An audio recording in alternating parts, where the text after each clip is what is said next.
Início ao nosso culto de oração, ouviremos um prelúdio instrumental como de costume, e neste momento é o momento que os irmãos se acalmam, oram silenciosamente, pedindo a direção do nosso Deus, para que possamos entregar a Ele um culto aceitável, um culto alegre, reverente, para a honra e glória do nosso Deus.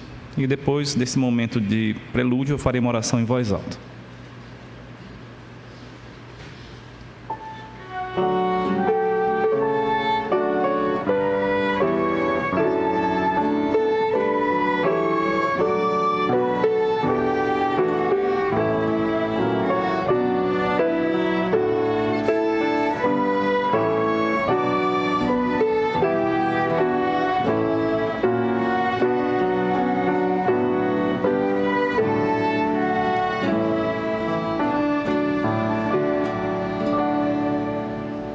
Nosso Deus e Pai, obrigado, Senhor, pela salvação que temos em Cristo Jesus, por todas as bênçãos que o Senhor tem nos concedido a cada dia, pelo privilégio que o Senhor nos dá neste momento de nos reunirmos com os nossos irmãos, para juntos cantarmos louvores ao Senhor, para meditarmos na Tua Palavra, esse tempo de fortalecimento espiritual tão importante, tão edificante, que seja realmente para o nosso bem, que façamos tudo para a Tua honra e glória. Nós somos pecadores, somos limitados e imperfeitos e necessitamos da Tua direção, necessitamos da iluminação do Teu Santo Espírito.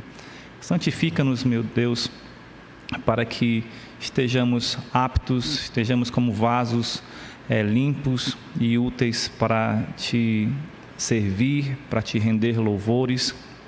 Que seja um tempo, então, todo especial, este que teremos agora. Tudo isso nós pedimos em nome de Jesus. Amém. Recebe a nossa oração, é o título do hino que iremos entoar neste momento, e depois, faz-me lembrar.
Faz-me lembrar.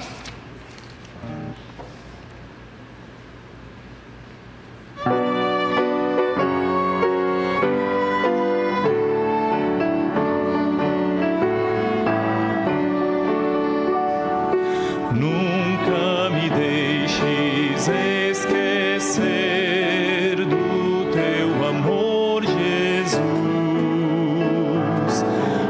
antes te possa engrandecer, leva-me até a cruz, faz-me lembrar do Teu amor, faz-me lembrar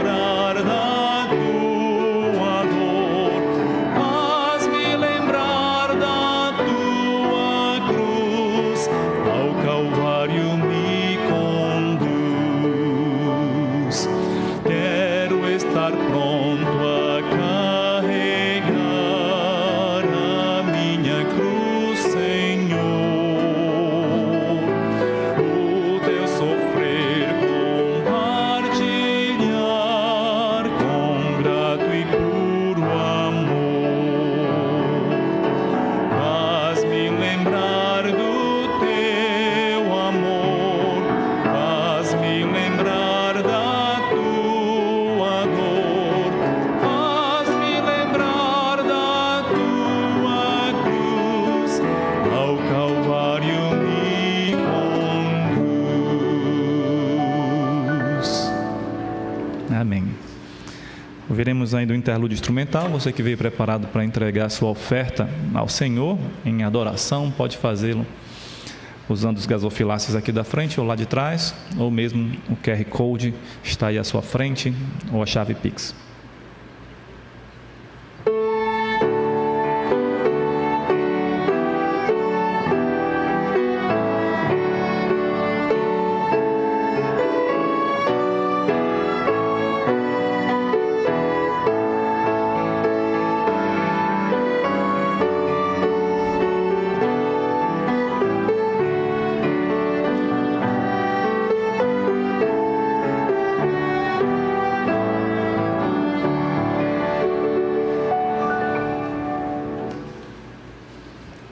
Muito bem. Pastor Valnei trará neste momento a mensagem desta noite.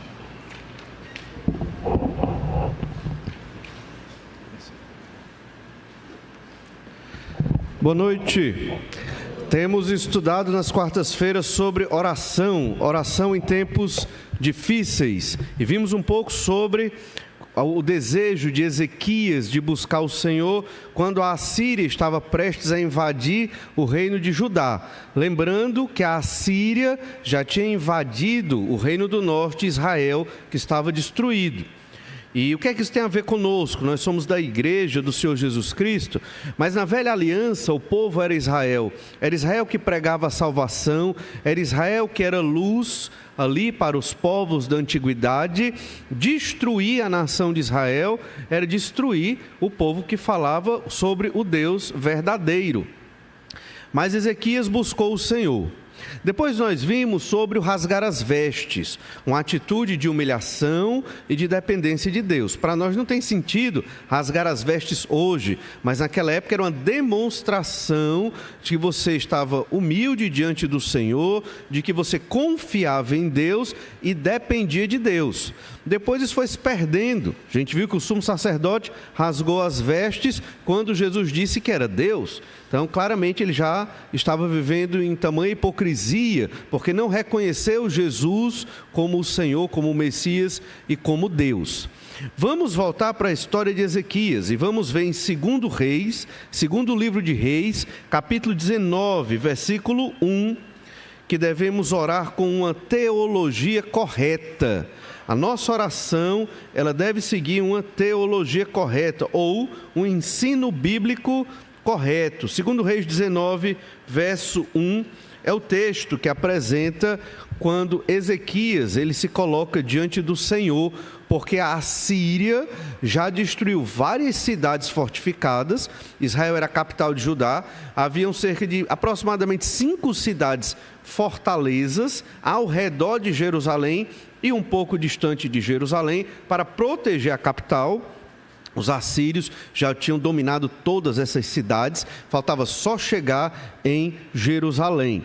Então, em 2 Reis 19, verso 1, nós lemos assim: tendo o rei Ezequias ouvido isto, rasgou as suas vestes, cobriu-se de pano de saco e entrou na casa do Senhor. Havia o templo ainda, o templo de Salomão ainda estava erguido nesse momento aqui. E ele foi lá no templo, na casa de Deus, orar e buscar a ajuda do Senhor. Nós queremos observar que temos que orar com a teologia correta, e nós vamos ver como Ezequias fez isso. E nós vamos observar este cenário aqui em pelo menos 3 atos de Ezequias. Primeiro ato, confiança em Deus, obviamente. Orar é confiar em Deus, e nós temos que confiar em Deus nos piores cenários. esses cenários ruins, eles acontecem para que eu e você confiemos em Deus. Veja o cenário ruim que você está passando como oportunidade para você confiar no Senhor. Olha o que diz 2 Reis 19, verso 9. Este é o cenário, 2 Reis 19, verso 9. O rei ouviu que a respeito de Tiraca, rei da Etiópia, se dizia: eis, saiu para guerrear contra ti. Assim tornou a enviar mensageiros a Ezequias, dizendo: assim falareis a Ezequias, rei de Judá: não te engane o teu Deus, em quem confias, dizendo: Jerusalém não será entregue nas mãos do rei da Assíria. Já tens ouvido o que fizeram os reis da Assíria a todas as terras, como as destruíram totalmente, e crês tu que te livrarias? Porventura, os deuses das nações livraram os povos que meus pais destruíram, Gozã, Arã, Rezefe e os filhos de Éden, que estavam em Telassá.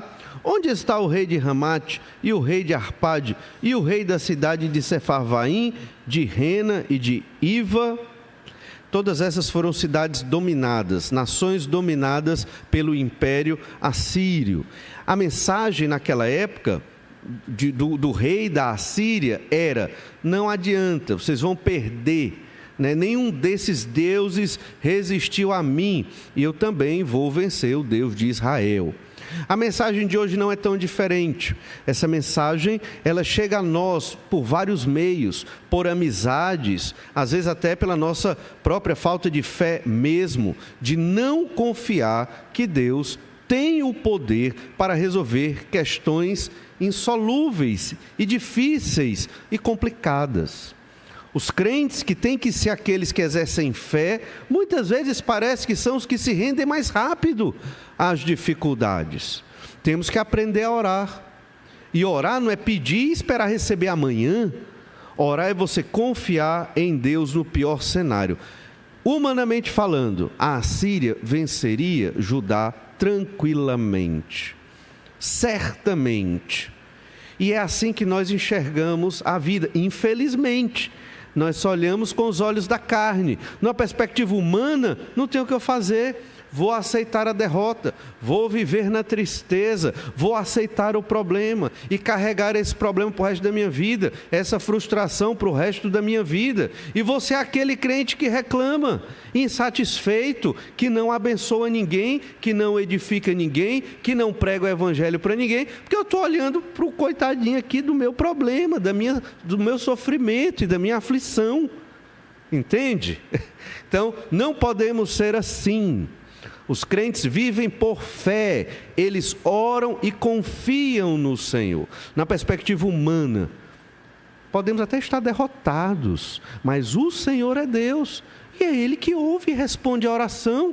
E se não confiamos, então o que estamos fazendo aqui, não é verdade? Então, primeira atitude de Ezequias: confiança em Deus no pior cenário. Esse era o pior cenário. Judá seria invadida e seria destruída aqui, se Ezequias não tivesse entrado na casa de Deus e orado. Lembre, irmão, isso aqui não é um problema como os nossos problemas. Isso aqui é um problema de uma nação. Pessoas iriam morrer, famílias iriam ser destruídas, o templo seria destruído aqui. E Ezequias foi orar. Segundo ato de Ezequias, oração diante das pressões. Todos passamos por pressões na vida, pressões financeiras, pressões familiares, pressões no trabalho, pressões no dia a dia, são pressões o tempo todo e em todas as idades. Adolescentes sofrem pressão, jovens sofrem pressões, casais sofrem pressões, todo mundo é pressionado de alguma forma. E aí? Orar. É oração. Olha 2 Reis 19, verso 14. Tendo Ezequias recebido a carta das mãos dos mensageiros, leu-a, então subiu à casa do Senhor, estendeu-a perante o Senhor e orou perante o Senhor, dizendo... Ele leu a carta dizendo: olha, vocês já perderam, nenhum Deus resistiu a mim, então se entregue. Ezequias foi lá na casa de Deus, abriu a carta, botou diante do Senhor, do altar do Senhor e orou. É simples. Deus tem um plano, Deus tem a vontade dele. E nós precisamos simplesmente confiar no que Deus diz na Bíblia.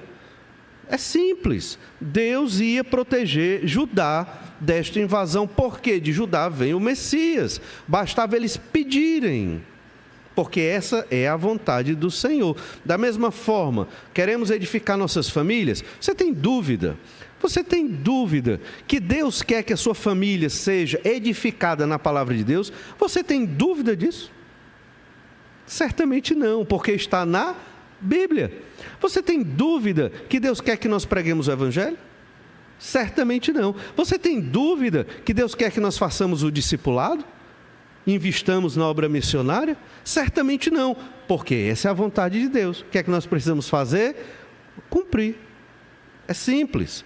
E quando temos dificuldade, devemos orar diante das pressões, segundo a atitude de Ezequias. Olha o que ele diz aqui na sua oração, 2 Reis 19, verso 15, a parte B do versículo, diz assim: Ó Senhor, Deus de Israel, que estás entronizado acima dos querubins, tu somente és o Deus de todos os reinos da terra. Tu fizeste os céus e a terra. Primeira atitude na nossa oração: reconhecer quem é Deus. Ele é o Todo-Poderoso. Hoje nós oramos, já no começo do culto, e você vai orar no momento da oração, que a gente dedica, você vai orar a este Deus, o Todo-Poderoso. Entenda, nós não podemos menosprezar o fato de quem é Deus. Ele é o Todo-Poderoso, entronizado nas alturas. Então ele reconhece quem é Deus. Verso 16: Inclina, ó Senhor, o ouvido e ouve. Abre, Senhor, os olhos e vê. Ouve todas as palavras de Senaqueribe, as quais ele enviou para afrontar o Deus vivo. Ele suplica a Deus para que o Senhor resolva o problema. Ele sabe que só Deus pode resolver o problema. Mas ainda mais, Ezequias, ele coloca a glória de Deus em questão. Esse é o argumento que precisamos ter na nossa oração. E isso é ter uma teologia correta quando oramos. Como assim? Senhor, eu preciso amar a minha esposa, porque se eu não amar a minha esposa, eu não conseguirei glorificar o Senhor. E infelizmente minha família vai ficar difícil. Na minha família nós não vamos conseguir representar bem o nome do Senhor na terra. Senhor, me ajuda, me fortalece para que eu ame genuinamente a minha esposa. É assim que nós oramos, para que Deus seja glorificado.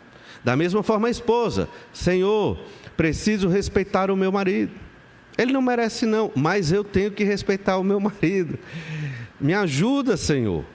E aí Deus vai capacitar a esposa, porque ela entende que se ela não fizer isso, aquela família não vai glorificar Deus na terra. Entende?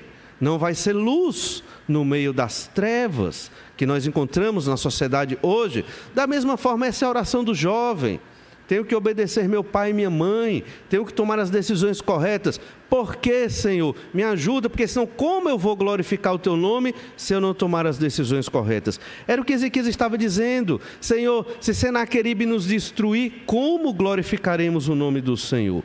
O nome do Senhor vai ser maculado. Senaqueribe está afrontando o Deus vivo. Senaqueribe podia ter orado de outra forma. Teologia errada: Senhor, vamos morrer. Senhor, eu estou com medo da minha vida, eu vou perder meus filhos e minha família, Senhor, me ajuda. Oração errada. Teologia correta: a glória de Deus em primeiro lugar. Percebe? Senaqueribe está afrontando o Senhor. Percebe a oração? Tudo na vida da gente tem que ser assim: pedir um trabalho, até agradecer pelas coisas, suplicar pela saúde, para a glória do nome de Deus. Senhor, me dê saúde para que eu testemunhe do Senhor nesta terra. É assim, Deus em primeiro lugar. Aí você está orando com a teologia correta. E então, verso 17: verdade é, Senhor, que os reis da Assíria assolaram todas as nações de suas terras e lançaram no fogo os deuses deles, porque deuses não eram, senão obra de mãos de homens, madeira e pedra, por isso os destruíram. Agora, pois, ó Senhor nosso Deus, livra-nos das suas mãos, para que todos os reinos da terra saibam que só Tu és o Senhor Deus. Ele pede um milagre a Deus, um milagre para livrar Judá da invasão assíria. Mas perceba, Ezequias não é ingênuo. Orar por um milagre não é ingenuidade. Às vezes os crentes se tornam tão frios na fé que eles pensam que um crente que tem fé e ora é ingênuo.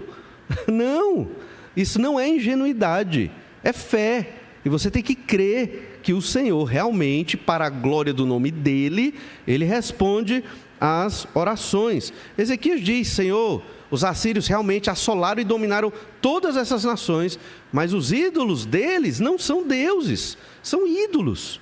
O Senhor é Deus. E aí olha o final do verso 17. Ele diz assim: agora, pois, ó Senhor nosso Deus, livra-nos. Para quê?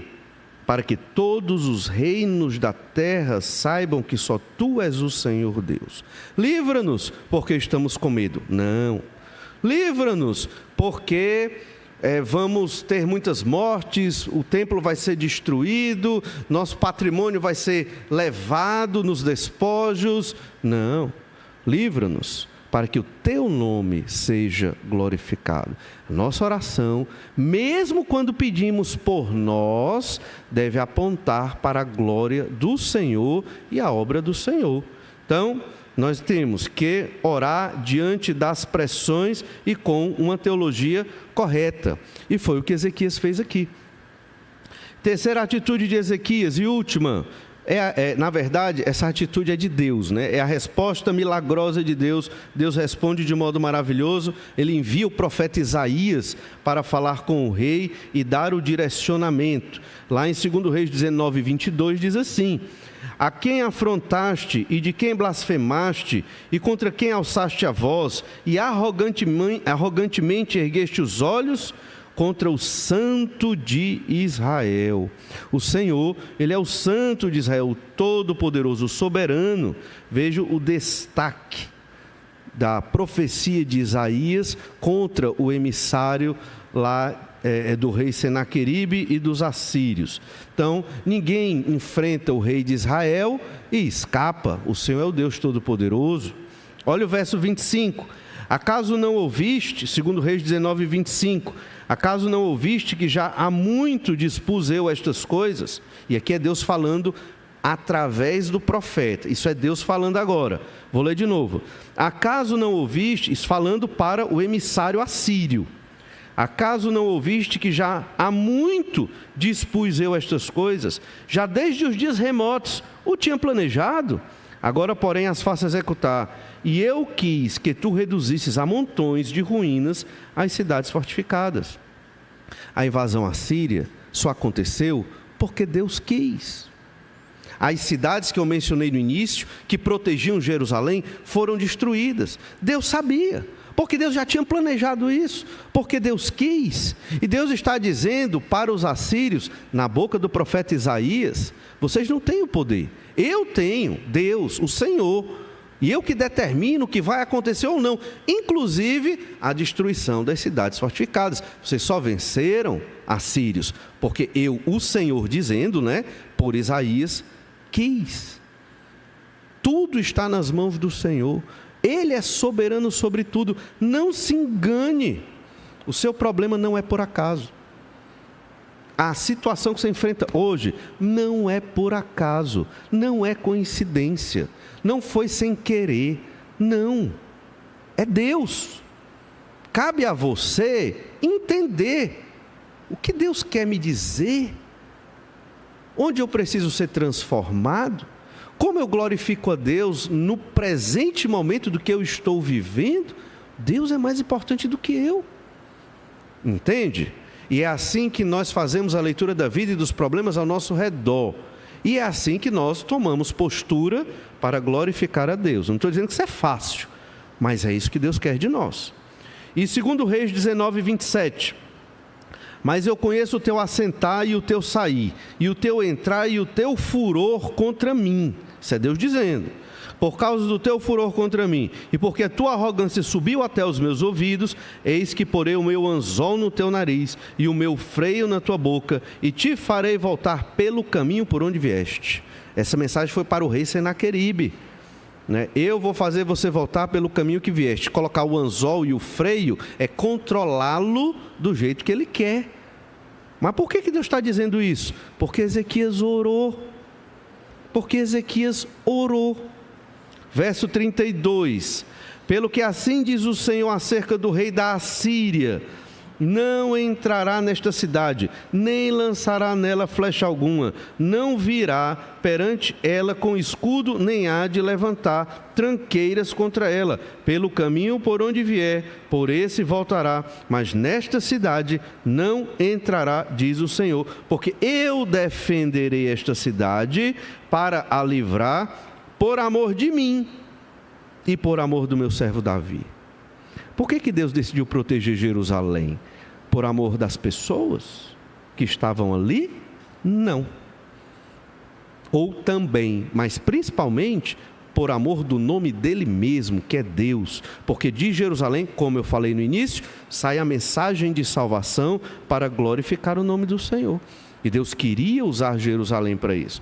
Mas tudo isso Deus está falando porque Ezequias intercedeu pela cidade. Os outros reis, já antes do cativeiro babilônico, os reis de Judá, não buscaram ao Senhor.